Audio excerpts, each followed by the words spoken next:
आदमी की पहचान उसके पद से या धन से नहीं होती, उसके मन से होती है। मन की फकीरी पर तो कुबेर की संपदा भी रोती है। ये शब्द थे हमारे स्वतंत्र भारत के पूर्व प्रधानमंत्री भारत रत्न अटल बिहारी वाजपेयी जी के। भारतीय इतिहास में एक प्रधानमंत्री के रूप में कई बार नाम सुना होगा आपने, उनसे जुड़ी कई बातें आपको पता भी होंगी। लेकिन अटल जी एक अच्छे नेता होने के साथ साथ एक अच्छे पत्रकार और कवि भी रहे थे। उन्होंने कई बार भारतीय सदन के अंदर भी कविताओं के जरिए पक्ष और विपक्ष के नेताओं का दिल जीत लिया था। कवित्व का गुण उनको विरासत में उनके पिता से मिला था। भारतीय इतिहास में 3 बार के प्रधानमंत्री रहने वाले अटल बिहारी वाजपेयी जी का जन्म एक मध्यम वर्गीय परिवार में 25 दिसंबर 1924 में मध्य प्रदेश के ग्वालियर जिले के एक गांव में हुआ था। उनके पिता कृष्ण बिहारी वाजपेयी एक शिक्षक और एक कवि भी थे। उनकी माता का नाम कृष्णा देवी वाजपेयी और उनके 7 भाई बहन थे। वाजपेयी जी ने अपनी हाई स्कूल की शिक्षा सरस्वती शिक्षा मंदिर गोरखीवाड़ा विद्यालय से प्राप्त की। इसके बाद उन्होंने स्नातक की शिक्षा लक्ष्मीबाई कॉलेज से पूरी की और विधि स्नातक की डिग्री उन्होंने कानपुर में स्थित डीएवी कॉलेज से अर्थशास्त्र विषय में ली। अटल जी छात्र जीवन से ही राजनीतिक तथ्यों से संबंधित वाद विवाद में हिस्सा लेना पसंद करते थे और वे हमेशा ऐसी प्रतियोगिताओं में भाग भी लेते रहते थे। आगे चलकर सन 1939 में अपने छात्र जीवन में उन्होंने स्वयं सेवक की भूमिका भी निभाई। उन्होंने हिंदी न्यूज़पेपर में संपादक का काम भी किया। सन 1942 में अटल बिहारी वाजपेयी जी ने अपने राजनीतिक जीवन के सफर की शुरुआत की। उस समय भारत छोड़ो आंदोलन जोर शोर से चल रहा था और इसी दौरान उनके भाई को इस आंदोलन में गिरफ्तार कर लिया गया। इनके भाई को 23 दिनों के लिए जेल कारावास में ही रहना पड़ा था। उसके बाद उन्हें रिहा कर दिया गया था। उसी समय उनकी मुलाकात श्यामा प्रसाद मुखर्जी से हुई और उनके आग्रह करने पर उन्होंने भारतीय जनसंघ पार्टी को ज्वाइन कर लिया। भारतीय जनसंघ पार्टी का गठन सन 1951 में हुआ था।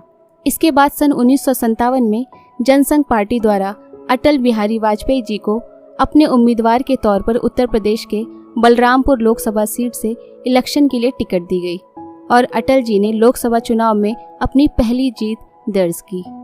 इसके बाद उनकी उपलब्धि को देखते हुए उन्हें पार्टी का अध्यक्ष बनाया गया।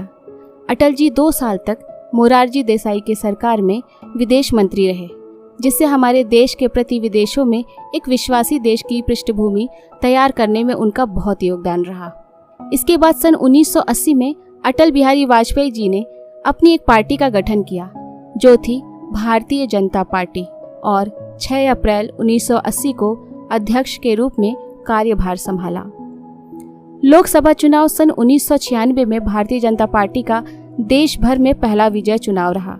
इस चुनाव से बीजेपी ने देश में पहली बार अपनी सरकार को स्थापित किया और मात्र 13 दिनों के लिए 6 मई से 21 जून 1996 तक देश के 10वें प्रधानमंत्री के रूप में अटल जी ने शपथ ली।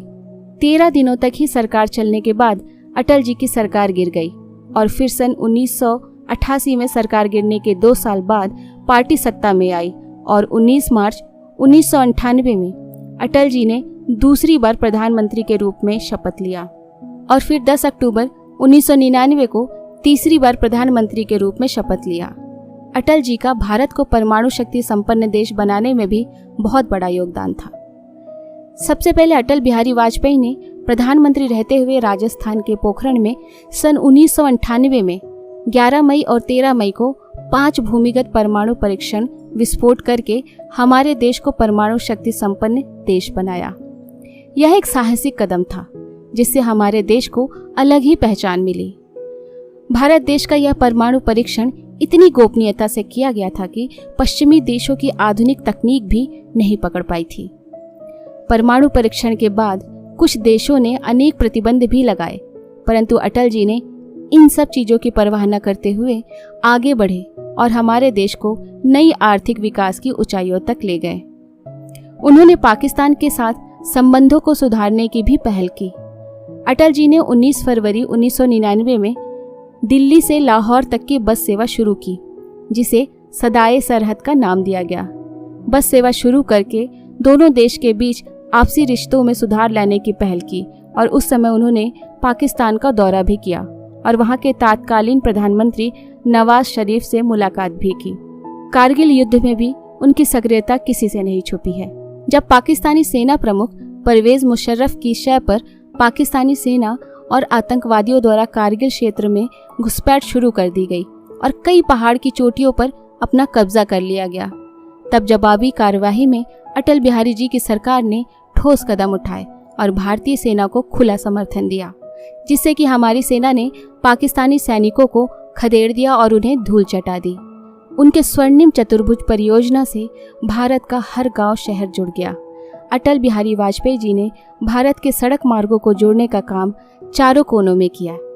इसमें दिल्ली, कोलकाता, चेन्नई और मुंबई जैसे प्रमुख शहरों को राजमार्गों से जोड़ने का काम किया गया, जिसे स्वर्णिम चतुर्भुज परियोजना का नाम दिया गया। और अभी तक अटल बिहारी वाजपेयी जी की सरकार ने ही सबसे ज्यादा सड़कें बनवाई हैं। अटल जी के कार्यकाल में उन्होंने कई आयामों पर काम किया, कई विवाद सुलझाए। अटल जी की सरकार में 100 वर्ष से भी पुराने कावेरी जल विवाद को सुलझाया गया। कई समितियों और आयोगों का गठन किया गया, जैसे राष्ट्रीय सुरक्षा समिति, आर्थिक सलाह समिति, व्यापार एवं उद्योग समिति आदि। राष्ट्रीय राजमार्गों एवं हवाई अड्डों का भी विकास किया गया। नई टेक्नोलॉजी, विद्युतीकरण को गति देना, दूरसंचार को बढ़ावा देना आदि। ग्रामीण क्षेत्र में रोजगार के अवसर पैदा करना और विदेशों में बसे भारतीयों के लिए बीमा योजना शुरू करना। उन्होंने अर्बन सीलिंग एक्ट समाप्त कर आवास निर्माण को भी प्रोत्साहन दिया। नई टेलीकॉम नीति और कोंकण रेलवे की शुरुआत की।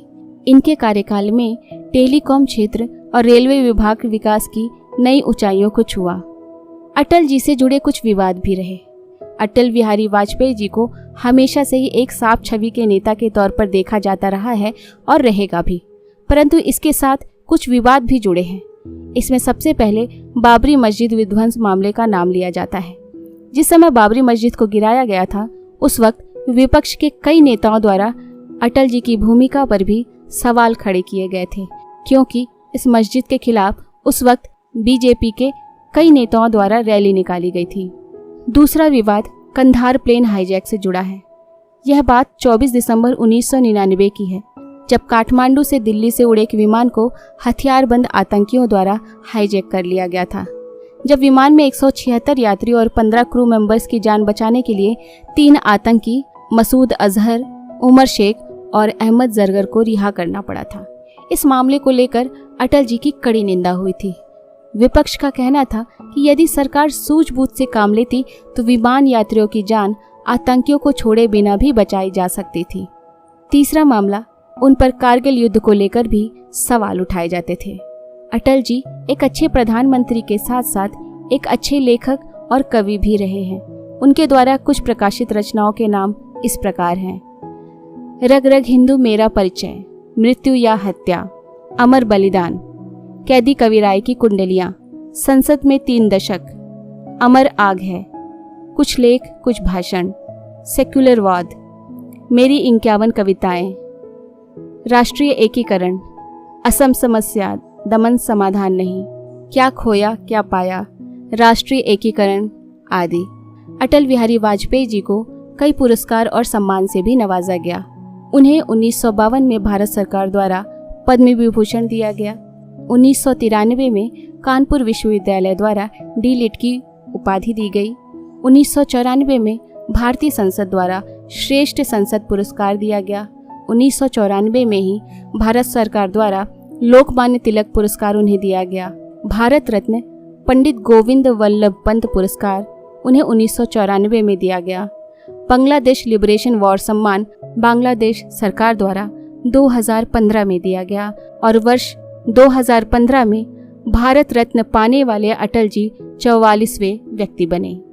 चाहे प्रधानमंत्री के पद पर रहे हों या नेता प्रतिपक्ष, बेशक देश की बात हो या क्रांतिकारियों की या फिर उनकी अपनी ही कविताओं की, नपी तुली और बेवाक टिप्पणी करने में अटल जी कभी नहीं चूके। उनका कहना था, भारत को लेकर मेरी एक दृष्टि है, ऐसा भारत जो भूख, भय, निरक्षरता और अभाव से मुक्त हो। क्रांतिकारियों के साथ हमने न्याय नहीं किया। देशवासी महान क्रांतिकारियों को भूल रहे हैं। आज़ादी के बाद अहिंसा के अतिरेक के कारण यह सब हुआ। मेरी कविता जंग का ऐलान है, पराजय की प्रस्तावना नहीं, वह हारे हुए सिपाही का नैराश्य निनाद नहीं, जूझते योद्धा का जय संकल्प है। वह निराशा का स्वर नहीं, आत्मविश्वास का जय घोष है। मनुष्य को चाहिए कि वह परिस्थितियों से लड़े, एक स्वप्न टूटे तो दूसरा गढ़े। अपना देश एक मंदिर है, हम पुजारी हैं। राष्ट्रदेव की पूजा में हमें अपने आप को समर्पित कर देना चाहिए। मन हारकर मैदान नहीं जीते जाते, न मैदान जीतने से मन जीते जाते हैं। अटल जी ही पहले विदेश मंत्री थे जिन्होंने संयुक्त राष्ट्र संघ में हिंदी में भाषण देकर भारत को गौरवान्वित किया था। वाजपेयी जी ने कभी शादी नहीं की। उन्होंने 2 बच्चियों को गोद लिया था, जो बीएन कौल की बेटियां नमिता और नंदिता थी। आज़ादी की लड़ाई में वे अनेक नेताओं के साथ मिलकर लड़े। फिर हमारे देश के लिए अत्यंत दुख भरा दिन रहा जब 16 अगस्त 2018 को दिल्ली के एम्स अस्पताल में उन्होंने आखिरी सांस ली। यह दिन हमारे देश के सभी देशवासियों के लिए अत्यंत क्षति वाला दिन था। हमारे देश ने एक महान राजनेता को खो दिया। आज भी अटल जी द्वारा दिए गए भाषण, लिखी गई किताबें, कविताएं और प्रधानमंत्री के तौर पर किए गए कामों आदि द्वारा उन्हें सम्मान के साथ याद किया जाता है।